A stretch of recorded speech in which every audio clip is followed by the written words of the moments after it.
As células são as unidades que constituem os organismos vivos.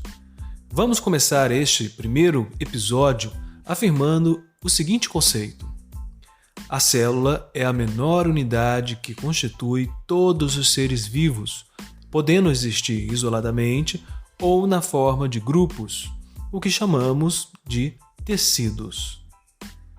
Assim, os tecidos constituem o corpo dos seres vivos, formados por muitas células, os seres conhecidos como pluricelulares.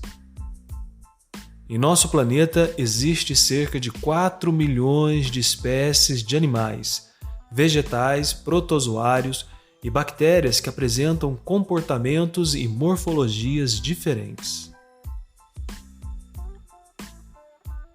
Níveis de organização. A organização celular.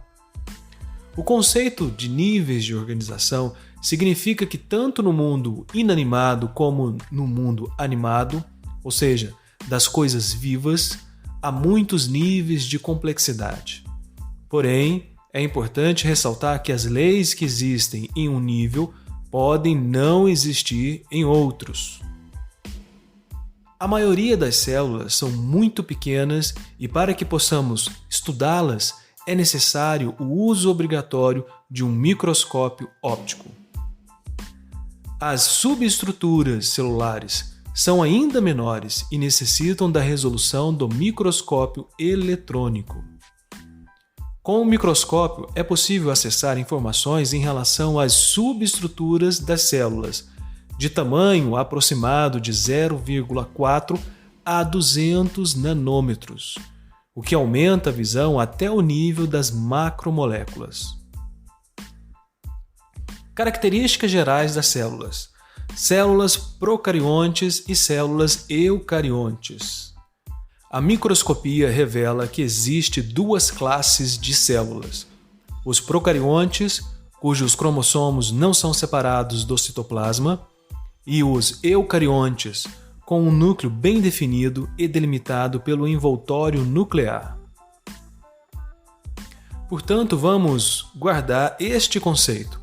A diferença entre esses tipos de células é que os procariontes não têm membrana nuclear. Seu cromossomo ocupa um espaço dentro da célula que chamamos de nucleoide e está em contato permanente com o resto do protoplasma. Já as células eucariontes têm um núcleo verdadeiro, com um envoltório nuclear por onde ocorrem as trocas entre o núcleo e o citoplasma. Outro conceito fundamental é que os procariontes antecedem os eucariontes, e por isso são células mais atávicas, ou seja, mais primitivas. Apesar das diferenças entre procariontes e eucariontes, esses tipos de células possuem muitas semelhanças em termos de organização molecular. Por isso que ambos os tipos de organismos utilizam o mesmo código genético para produzir ou sintetizar suas proteínas. Organismos autótrofos e organismos heterótrofos.